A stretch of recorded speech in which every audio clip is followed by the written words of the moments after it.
हे हाय मित्रांनो, नमस्कार. Welcome back to the learn for grow. मी प्रवीण.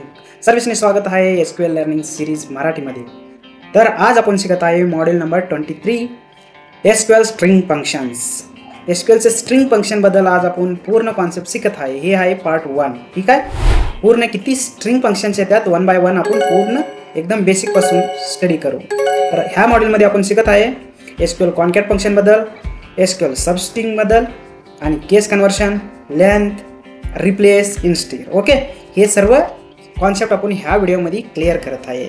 तर सर्वांनी एकच रिक्वेस्ट आहे, जे आपण आमचे SQL लर्निंग सिरीजचे पूर्ण व्हिडिओ पाहत नसले तर 1 to 22 पर्यंत module separate one by one बेसिकपासून कव्हर केलेलं आहे. ते सर्व पाहून या की पुढचे तुम्हाला मॉड्यूल एकदम क्लिअरली अंडरस्टँड होईल आणि आपल्या लाईफमध्ये पण यूज होईल. तर चला आपण रन करू module number 23 one by one पाहत जाऊ.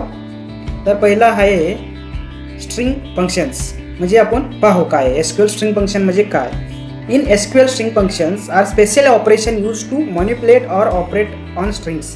म्हणजे वर्डवरती वापरायचे जे बी स्ट्रिंग म्हणजे काय वर्ड्स कॅरेक्टर असतात ना, लाईक ABCD हे सर्व वर्ड्स आहेत, बरोबर, अल्फाबेट्स आहेत. म्हणजे अल्फाबेट्सून एक वर्ड होतं ना, त्याला आपण स्ट्रिंग म्हणतो. समजलं ना. म्हणजे आपण काय पण वर्डला मॅनिप्युलेशन करायचं. लाईक केस कन्वर्जन आलं की स्मॉल लेटर असलेलं कॅपिटल करायचं, कॅपिटल असलेलं स्मॉल करायचे. नाहीतर त्या वर्डचं लेंथ फाइंड करायचं, म्हणजे किती शब्दाचे वर्ड आहेत. नाहीतर ते शब्द रिव्हर्स कसं लिहायचे, नाहीतर ते शब्द रिप्लेस कसं करायचे. वन बाय वन एक फंक्शन सेपरेटला एक फंक्शन आहे. ठीक आहे. तर आपण वन बाय वन पाहत जाऊ काय काय स्ट्रिंग फंक्शन आहेत. वन बाय वन आपण क्लिअरली अंडरस्टँड करत जाऊ. These functions can perform task such as concatenation, substring extraction, case conversion and searching within the string. म्हणजे मी सांगितलं की कॉन्कॅटिनेशन कसं करायचं. म्हणजे दोन कॉलम असतात, त्याला दोन्हीला मिळवून एक कॉलममध्ये कसं लिहायचं, त्याला कॉन्कॅटिनेशन करायचं. म्हणजे जोडवायचं, दोन वर्डला जोडवायचं कसं. सबस्ट्रिंग एक्स्ट्रॅक्शन म्हणजे एका वर्डमधून का नाही अजून एक वर्ड आपल्याला फक्त इथून इथोरच मला वर्ड पाहिजे, म्हणजे कसं सर्च करायचं. केस कन्वर्जन तर माहितीच आहे तुम्हाला, अप्पर से लोअर करायचं, लोअर ते अप्पर करायचं, तसं वर्ड सर्च करायचं. आणि searching within the string म्हणजे त्या स्ट्रिंगमधून आपण विथ इन द स्ट्रिंगमध्ये आपल्याला वर्ड सर्च करायचं असलं ना, आपण स्ट्रिंग फंक्शनचा वापर करू शकतो, बरोबर. They are essential when dealing with textual data in database. म्हणजे हे कधी वापर होतो याचा, डीलिंग करताना टेक्स्ट फॉर्मॅटमध्ये डेटा असतो ना, त्यावेळेस आपल्याला हे सर्व ऑपरेशन्स लई मदत होतात, राईट. तर पहिलं आहे स्ट्रिंग फंक्शन्स आर. पहिलं बघा कुठलं आहे. जसं सांगितलं की कॉन्कॅटिनेशन म्हणजे दोन शब्द कसे जोडू, दोन ती भरपूर शब्द आपण जोडू शकतो वन बाय वन, फक्त एका कॉलममध्ये कसं जोडवायचं. सबस्ट्रिंग एक्स्ट्रॅक्शन लेफ्टपासून कसं करायचं, राईटपासून कसं करायचं. केस कन्वर्जन म्हणजे अप्पर टू लोअर कसं शब्दाची कन्वर्ट करायचं. आणखीन आहे लेंथ कॅल्क्युलेशन आणि रिप्लेस. आणखीन लास्ट आहे पोझिशनल सर्चिंग. हे 6 फंक्शन्स आपण ह्या व्हिडिओमध्ये शिकत आहे. Okay, one by one concept आपण समजत जाऊ आणि ॲज वेल ॲज प्रॅक्टिकल पण एक्झिक्यूट करत जाऊ, की तेव्हा आपल्याला समजून जाईल की हे म्हणजे काय, कसं क्वेरी लिहायची, कसं रिअल टाईम डेटावरती एक्झिक्यूट करायची. तर चला पहिलं आहे कॉन्कॅटिनेशन फंक्शन्स. तर बघा कॉन्कॅटिनेशन काय सांगतं function. In SQL the concat function is use to concat मध्ये जॉईन टुगेदर. मी सांगितलं की दोन शब्द मिळवायचे कसे, 2 or more string into a single string. म्हणजे 2 or भरपूर कॉलमला जोडून का नाही फक्त एक कॉलममध्ये द्यायचं, एकच डेटा द्यायचा. म्हणजे एका कॉलममध्ये डेटा द्यायचा काय आपण जॉईनिंग करायचं. जेव्हा आपल्याला प्रॅक्टिकल रन करतो तुम्हाला कॉन्सेप्ट क्लिअर होऊन जाईल. It is often use to combine the value of multiple columns. म्हणजे मल्टिपल कॉलम कंबाईन करायचं. Or literals into one string म्हणजे मिळवून एकच दाखवायचं, बरोबर. तर तिथं बघा SQL कॉन्कॅटिनेशन सिंटॅक्स काय आहे. सिलेक्ट लिहा, कॉन्कॅट म्हणून लिहायचं, column name from table name. आणि तसंच आहे की अजून एक आहे सेम, ही लिहिलं तर पण आपला डेटा रिट्रीव्ह होतो.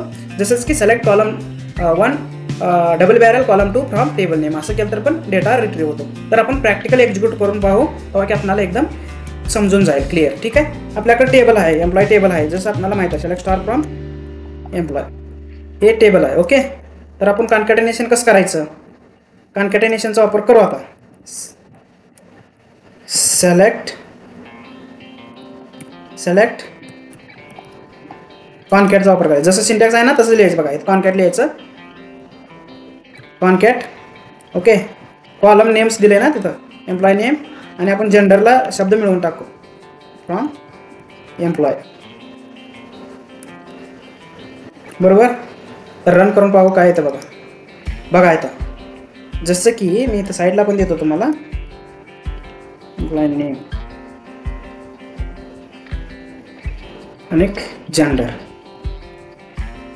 ओके, हे दोन आपल्याकडे कॉलम आहेत आणि तिसरा आहे कॉन्कॅट केलेला. तर इथं बघा हे दोन्ही कॉलम मिळवून मी साईडला दाखवले तुम्हाला समजासाठी.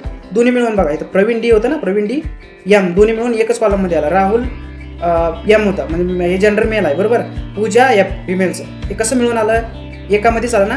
म्हणजे दोन कॉलमला डेटा मिळवून एक रिझल्ट आउटपुट द्यायला आपण कॉन्कॅटिनेशनचा वापर करतो. असं आपण मल्टिपल पण इथं कॉलम दिला ना, मल्टिपलचा डेटा रिट्रीव्ह होतो बरोबर. अजून एक वेळ बघितलं होतं की आपण डबल बॅरल देऊन कसं सर्च करायचं. ठीक आहे, एक तर पाहिलं होतं तसं, तर डबल बॅरलचं पण आपण पाहू. ठीक आहे, हे काढून टाकायचं.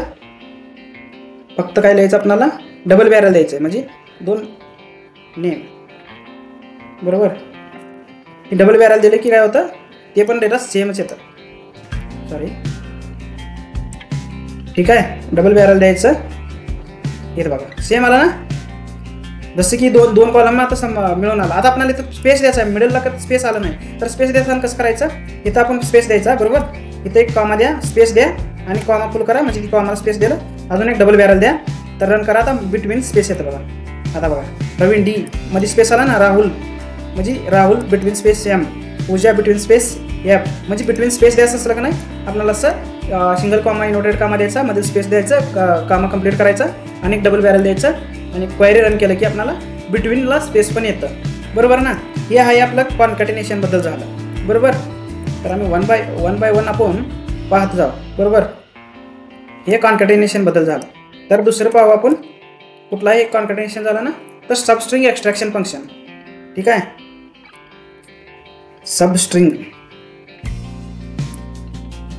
सबस्ट्रिंगचं. ओके, मी जस्ट तुम्हाला समजासाठी द्यालो आहे. ही काय म्हणतं सबस्ट्रिंग फंक्शन पहा. सबस्ट्रिंगचं function in Oracle SQL, the substring function is use to extract a string from a string. म्हणजे एका वर्डामधून एक मोठं वर्ड असते, त्यामधून आपल्याला स्पेसिफिक वर्ड फक्त सर्च करून आउटपुट रिझल्ट द्यायला झालं की नाही, आपण हे सबस्ट्रिंग वापर करतो. इथं बघा सिलेक्ट एस या STR लिहायचं, म्हणजे सबस्ट्रिंगचं शॉर्ट फॉर्म लिहायचं. कॉलम नेम स्टार्ट कुठून स्टार्ट होतं आणि त्याचं लेंथ कसं लिहायचं, from table name. For example आपण घेऊ आता सिलेक्ट एम्प्लॉय नेम.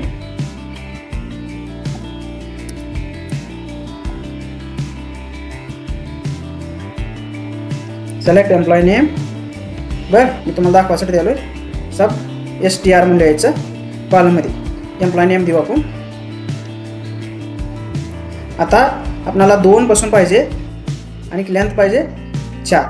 ठीक आहे, हे काय झालं, लेफ्ट साईडचं झालं. कसं करायचं मी तुम्हाला समजून सांगतो, आउटपुट येऊ दे. फ्रॉम लिहिलं नाही ना आपण, इथं फ्रॉम लिहिलं की एरर झालं. From employ.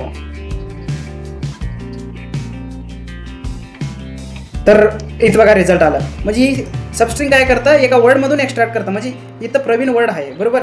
तर तुम्ही एक बेसिक समजून घ्या की हे पोझिशन आहे 1. ओके, इथं बघा मी काय दिलं 2. इथं कसं होतं, म्हणजे पहिलं वर्ड असतं 0, 1, 2, 3, 4, 5, 6, 7, 8. म्हणजे पोझिशन 0 पासून स्टार्ट होतं. इथं जसं की दिलं की स्टार्ट कुठून होतं, वर्ड लेफ्टपासून म्हणजे लेफ्ट साईडला येतं ना, आपण बघितलं की आपल्या लेफ्ट हाताला येतं बरोबर. पी असलेलं ही 0 पोझिशनमध्ये असतं, आर असलेलं 1 पोझिशन, ही सेकंड पोझिशन, ही थर्ड, व्ही ई असलेलं 4th, 5, 6, 7. हे असं कसं लिहिलं, आता समजून घ्या की मी इथं 1 लिहितो, पोझिशन 1. ठीक आहे, पोझिशन 1 to मला रिझल्ट दे की 5 वर्ड दे. 1 पासून चक्कर आणि 5 पासून वर्ड असलेले स्ट्रिंग, म्हणजे त्या वर्डमधलं मला एक्स्ट्रॅक्ट करून दे म्हणलं की नाही. बघा इथं पी म्हणजे इथं बघा काय येतं, PRAVE बरोबर का. म्हणजे 1 पासून स्टार्ट झालं. जसंच की आपण म्हणजे इथं 1, 2, 3, 4, 5, 6, 7, 8, 9. आता समजून घ्या की आपल्याला इथं 3 दिलं की काय होतं, कुठून येतं आता बघा, 3 नंबरपासून काउंट करायला लागतं. ए पासून आला बघा, 1, 2, 3. म्हणजे पी असलेली 1, ही 2, 3, 4, 5, 6, 7 बरोबर. म्हणजे 1 पासून चालू होतं. ठीक आहे, मी मगाशी 0 पासून म्हणलो 3 9, म्हणजे 1 पासून चालू होतं. आणि इथं लेंथ दिली किती फाइंड करायचं, 5 वर्ड. म्हणजे 1, 2, 3. म्हणजे ह्यामध्ये 5 वर्ड आहेत, पण इथं राहुलमध्ये 5 वर्ड सापडू शकत नाही. कसं का, म्हणजे फक्त राहुल नावच आहे 5 वर्डचं बरोबर ना. म्हणजे 3 पासून चालू झालं. म्हणजे आर असलेलं फर्स्ट पोझिशन आहे, ए असलेलं सेकंड आहे, एच असलेलं थर्ड आहे बरोबर. एच पासून किती 3 पोझिशन फक्त वर्ड आहे. त्याच्यामुळं राहिलेले वर्ड स्पेस दाखवतं, पण स्पेस आपल्याला दिसत नाही, बरोबर ना. त्यामुळे हे आहे SB सबस्ट्रिंगचं. तर आपण राईटचं कसं करायचं, सेमच आहे. आता काय आपल्याला राईट करायचं झालं ना, इथं मायनस द्यायचं. -5 पासून दे म्हणून सांगितलं की काय होतं, इथं बघा काय होतं, -3, बरोबर. -3 पासून आपल्याला डेटा देतं, म्हणजे -3 म्हणजे रिटर्न रिव्हर्स, म्हणजे ही काय होतं 1 -1 2, इथं स्पेस आहे ही 3, त्यामुळे 3 आलं, बरोबर. तर समजून घ्या आपण इथं देऊ की 5 देऊ. 5 दिलं की काय होतं बघा 5 वर्ड आले ना. राहुलचं पूर्ण आलं, पूजाचं पूर्ण आलं, म्हणजे इकडून रिव्हर्सचं काउंट होतं. फॉर एक्झाम्पल पूजाच घ्या, ये जे ओ म्हणजे मायनसपासून रिव्हर्स येतं, ही राईटपासून करायचं, ठीक आहे. मी ते लेफ्ट लिहिलं. तर हे आहे राईटपासून कसं स्ट्रिंगचं एक्स्ट्रॅक्ट करायचं, म्हणजे एका वर्डमधून कसं करायचं हे दिले, ठीक आहे. हे झालं सबस्ट्रिंगचं ऑपरेशन, कसं एक्स्ट्रॅक्ट करायचं, ही त्याचं हे आहे. तर थर्ड वन आहे केस कन्व्हर्जन. केस कन्व्हर्जन व्हेरी सिम्पल आहे, ठीक आहे. आपल्याला लोअर केस असलेलं ते अप्पर केसमध्ये कसं करायचं, अप्पर केसमध्ये असलेलं कसं लोअर केसमध्ये करायचं, ह्याचं वर्ड आहे, बरोबर. केस कन्व्हर्जनचं बघू आपण, ठीक आहे. काय आहे आपलं केस कन्व्हर्जन, बरोबर. केस कन्व्हर्जनचं आता आपण लोअरचं कसं करायचं बघू. हीच क्वायरी लिहू, ठीक आहे. आपण लिहूच कशाला कॉपी करायची, बरोबर. सिलेक्ट लोअर म्हणून लिहायचं, लोअर एम्प्लॉय नेम, म्हणजे ब्रॅकेटमध्ये कॉलमचं नाव द्यायचं आपल्याला, कुठलं लोअर केसमध्ये करायचं आहे ते दिलं की काय होतं, ती पूर्ण कन्वर्ट होतं, म्हणजे अप्परसनं लोअर, बरोबर. बघा प्रवीण डी. आता इथं मी साईडला एक एम्प्लॉयचं नाव लिहितो, म्हणजे तुम्हाला समजतं, करेक्ट. तर एम्प्लॉयचं नाव लिहिलं की केस कन्व्हर्जनबद्दल ऑलरेडी मी एक व्हिडिओ बनवला आहे, ठीक आहे. आय होप की आपण पाहिला असेल म्हणतो, ठीक आहे. इथं बघा पी कॅप्समध्ये होतं ना, पी आणि हे डी कॅप्समध्ये होतं, पण सर्व स्मॉल लेटरमध्ये झाले. पहा इथं पहिलं लेटर सर्व स्मॉल होतं. तर आपण आता अप्परमध्ये करायचं झालं की फक्त लोअरच्या जागी अप्पर लिहिलं की झालं, बस. दुसरं काय नाही. तर अप्पर आहे ना, लोअर आहे ना, इथं अप्पर लिहायचं. बघा रन केलं की काय होतं, अप्परमध्ये कन्व्हर्शन होतं. बघा पूर्ण अप्परमध्ये झालं ना, PRAVEN, बरोबर. म्हणजे पूर्ण स्मॉल लेटर असलेलं सर्व अप्परमध्ये झालं, ठीक आहे. हे तर एकदम बेस्ट इझी आहे, बरोबर. तर आपण दुसरं पाहू, ठीक आहे. ही लोअर झालं तसंच आहे की ही पण अप्पर आहे, ओके. तर थर्ड आहे लेंथ कॅल्क्युलेशन फंक्शन, म्हणजे कसं लेंथ कसं कॅल्क्युलेशन करायचं. ते काय म्हणतं, length function is use to determine the length of the string, म्हणजे एका वर्डची किती लेंथ आहे, त्या वर्डचं लेंथ किती आहे म्हणून आपण ती सर्च करायसाठी आपण वापर करतो. सिलेक्ट लेंथ कॉलम नेम लिहायचं फ्रॉम टेबल नेम, म्हणजे फॉर एक्झाम्पल इथं घेऊ, दुसरं काय नाही, ठीक आहे. इथं आपण अप्पर लिहिलं ना, इथं लेंथ लिहायची, फक्त लेंथ लिहा आणि रन करा, म्हणजे त्या वर्डचं लेंथ किती आहे. तर समजून घ्या की प्रवीणचं 9 आहे. कसं काउंट करायचं, 1 पी असलेलं 1, आर असलेलं 2, तसंच ए 3 4 5 6 7 8 9 लेंथ आहे, म्हणजे ही वर्ड आहे 9 लेंथचं फाइंड आहे. तसंच राहुलचं 5 वर्ड आहेत, म्हणजे 5 अल्फाबेट आहेत या वर्डमध्ये, बरोबर. तसंच पूजाचे बी 5 आहेत, नेहाचे 4 आहेत. फक्त लेंथ कॅल्क्युलेशन करायच्या वेळी आपण काय करतो, लेंथ सिंटॅक्सचा वापर करतो, म्हणजे ते लेंथ फाइंड करायचं असलं ना, आपण ह्या सिंटॅक्सचा वापर करतो, ओके. इतर एकदम बेसिक आहे, जस्ट कॉलम नेम लिहायचं, आपल्याला किती किती फाइंड करायचं सर्वांचं लेंथ देतं, राईट. हे आहे सिंपल. तर नेक्स्ट वन बघू, रिप्लेस फंक्शन. रिप्लेस फंक्शन कसं करायचं, SQL रिप्लेस फंक्शन ह्याचं काय म्हणतं definition. In SQL the replace function is use to replace all occurrence of a specified substring within a given string with another substring. म्हणजे काय करतं, जे बी आपलं वर्ड असलेलं असतं ना कॉलममध्ये, त्या जागी कुठलं तर स्पेसिफिक समजून घ्या की प्रवीणच्या जागी ए आहे, PRA, एच्या जागी दुसरं X लिहायचं झालं, नाहीतर ती पूर्ण प्रवीणचं नाव चेंज करून दुसरं लिहायचं झालं, ती वर्डच रिप्लेस करायचं झालं की आपण करतो. तर ह्याचं सिंटॅक्स पहा पहिलं, SQL रिप्लेस सिंटॅक्स काय आहे. SQL सिलेक्ट लिहायचं, रिप्लेस लिहायचं, कॉलम नेम लिहायचं, रिप्लेस करायचं कुठलं स्ट्रिंग ती लिहायचं, आणि त्या जागी कुठलं स्ट्रिंग येतं ना, रिप्लेसमेंट स्ट्रिंग, इथं मी दिले की स्ट्रिंग टू रिप्लेस, म्हणजे कुठलं स्ट्रिंग रिप्लेस करायचं, कुठलं वर्ड रिप्लेस करायचं आहे, आणि कुठलं वर्ड त्या जागी द्यायचं आहे, म्हणजे कुठलं इथून काढायचं रिप्लेसमेंटमध्ये, कुठलं तिथं सबस्टिट्यूट म्हणजे दाखवायचं फ्रॉम टेबल नेम. हे एकदम सिम्पल आहे, ठीक आहे. तर आपण पाहू ह्याचं कसं करायचं. हे आहे रिप्लेसचं, बरोबर. तर मी कॉपी करत आहे, ठीक आहे. इथं जस्ट आपण रिप्लेस लिहा, ठीक आहे. रिप्लेस, बरोबर. रिप्लेस लिहिलं तर आपल्याला काय करायचं, आता समजून घ्या की म्हणा ए रिप्लेस करायचं आहे कॉलममधलं, जिथं जिथं ए आहे ना त्या जागी ए असलेल्या जागी बघा कधी पण वर्ड आपण इन्व्हर्टेड कामामध्ये लिहायचं नाही तर एरर आउट होतं, बरोबर. मला त्या जागी X लिहायचं आहे, बरोबर, फ्रॉम एम्प्लॉय. तर सिलेक्ट करा, रन करा. तर पहा इथं PRA ए जागी इथं काय रिप्लेस झालं जागी X आलं, बरोबर. राहुलचं RA होतं, RX झालं. पूजाचं लास्टला ए होतं, बरोबर, त्याचं X झालं. नेहाची बी ए होतं, X झालं. तसंच समजून घ्या की इथे मी पूर्ण प्रवीणचं नाव चेंज करतो, आपण काही पण लिहू शकतो. ठीक आहे, जसं आपल्या अनुसार जसं रिक्वायरमेंट असते ना तसं आपण चेंज करू शकतो. आता शिवा म्हणून लिहितो, तर प्रवीण जागी असलेलं की शिवा. ठीक आहे म्हणा, प्रवीण नको आहे, प्रवीण आहे ना. तर इथं बघा प्रवीण होतं पहिल्या, म्हणजे रिप्लेस करून काय केलं, शिवा आलं प्रवीणच्या जागी. दुसरं काही चेंज होत नाही, फक्त कुठं कुठं प्रवीण आहेत ना, की ते हजारो लाखो डेटा आहे ना का, त्या जागी मॅच होतं ना हे डेटा, जे रिप्लेस करायचं रिप्लेसमेंट मॅच होतं, आणि जे आपण रिप्लेस करायचं ना तसं रिप्लेस होऊ शकतं. ही रिअल टाईममध्ये त्याचा आपण वापर लय होतो. ठीक आहे, हे आहे रिप्लेस सिंटॅक्सचं, रिप्लेस फंक्शनचं कसं वापर करायचं. ओके, आय होप की आपल्याला हे क्लिअर झालं असेल. तर लास्ट पाहू आपलं आहे पोझिशनल सर्चिंग फंक्शन. म्हणजे हे कसं, हे जर पोझिशन सर्च करायचं कसं, तर इथं पहा, the instr function in SQL use to find the position of substring within the string. म्हणजे एका वर्डमधलं त्याचं पोझिशन आपल्याला कुठं आहे फाइंड करायचं. फॉर एक्झाम्पल एचं पोझिशन कुठं आहे ते आपण कसं search, it returns the position of the first occurrence of substring in a string. म्हणजे त्या वर्डमधलं पोझिशन सर्च करायला आपण ह्याचा वापर करतो. तर ह्याचं सिंटॅक्स सिम्पल आहे, सिलेक्ट इनस्टार लिहायचं, INSTR, कॉलम नेम लिहायचं, कुठून फाइंड करायचं, म्हणजे वर्ड लेफ्टपासून राईटपासून इथं द्यायचं. तो स्टार्टिंग वर्ड काय चेक करायचं आहे म्हणून आपण फक्त लिहू शकतो. फॉर एक्झाम्पल इथं देतो की आता हीच आपण लिहू. ठीक आहे, एम्प्लॉय नेम इथं इनस्टार लिहायचं. ठीक आहे, INSTR. ओके, IN एम्प्लॉय नेमचं झालं बरोबर. तर आपणाला इथं काय आहे, पोझिशन 2 पासून, म्हणजे लेफ्टपासून 2 पासून करायचं आहे सर्च. आणि मला काय करायचं आहे सर्च, मला ए सर्च करायचं आहे, ए कुठल्या पोझिशनला आहे म्हणून सर्च करायचं. ठीक आहे, फ्रॉम एम्प्लॉयमधून बरोबर. म्हणजे इथून स्टार्ट होऊ दे, एम्प्लॉय नेम ही कॉलममध्ये म्हणा, लेफ्टपासून 2व्या नंबरपासून एची पोझिशन कुठं आहे दाखव पूर्ण प्रत्येकाची म्हणून सांगितलं आहे. इन्स्टार म्हणजे त्याचं फंक्शन फाइंड करायचं. ठीक आहे, याला इथं कॉलमचं लागत नाही. ठीक आहे, एक मिनटं.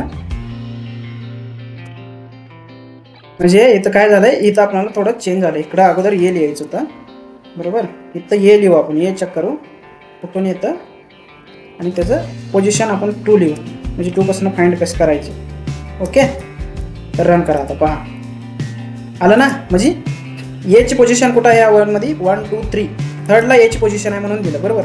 राहुलमध्ये सेकंडला आहे, पूजामध्ये लास्टला ए आहे बरोबर. तर इथं कसं आपण आपल्या डिपेंडवर असतं. आता फॉर एक्झाम्पल द्यायचं झालं तर आता एनची पोझिशन बघू आपण, एन कुठं आहे म्हणून विचारायचं, आणि मला स्टार्ट व्हायचं आहे की सेकंड वर्डपासून चक्कर म्हणून द्यायचं आहे. ठीक आहे, आता सेकंड वर्डच दिलं. तर बघा इथं प्रवीणमध्ये एन आहे तर 7व्या नंबरला आहे बरोबर, त्यामुळे 7व्या नंबरचं दिलं. इथं बघा नेहामध्ये फर्स्टला आहे, पण फर्स्टला दिलं नाही. का दिलं नाही, तर आपण स्टार्ट केलेलं सेकंडपासून आहे, तेच आपण स्टार्ट केलेलं 1 पासून स्टार्ट केलं असलं की आता नेहाच पण एन देतं. ठीक आहे, नेहाचं एन कॅप्शन आहे बरोबर. बघा नेहाचं एन कॅप्स आहे तर दिलं. प्रवीणमध्ये एन स्मॉल आहे, ती मॅच झालं नाही त्यामुळे दिलं नाही. ठीक आहे, हे पूर्ण प्रत्येक एकदम एक्झॅक्ट डेटा देतं. आपल्याला काय पाहिजे समजून घ्या की आता एमची पोझिशन फाइंड करायचे मला. एम लिहिलं मी स्मॉल. ठीक आहे, तर एम लिहिलं की एम रन होतं. बघा एम कुठं आहे, श्याममध्ये 4व्या नंबरला आहे, राममध्ये 3rd नंबरला आहे, दुसऱ्या जागी कुठं तर आहे का नाही, तर त्यामुळे दिलं नाही. ही कसं आहे पोझिशनल सर्चिंगचं आहे, म्हणजे त्या वर्डमध्ये हे पोझिशन कुठून चालू होतं आहे काय होते त्यावेळेस आपण इनस्टार फंक्शनचा वापर करतोय. ओके, आय होप की आपल्याला हे सर्व 6 पण फंक्शन क्लिअर झाले असेल. ते एकदम बेसिक सांगितलं आहे मी एकदम क्लिअर वर्डमध्ये, आणि ह्याज वेल ॲज प्रॅक्टिकली पण आपल्याला क्वेरी एक्झिक्यूट करून दाखवलं आहे. आय होप आपल्याला हे हेल्पफुल वाटलं असेल व्हिडिओ. तर प्लीज शेअर करा, सबस्क्राईब करा, आणि आपल्या मित्रांनी पण पाठवून द्या की त्यांना पण हे हेल्पफुल होते. तर धन्यवाद मित्रांनो. नेक्स्ट व्हिडिओमध्ये पाहू आपण दुसऱ्या फंक्शनबद्दल. तोपर्यंत बाय.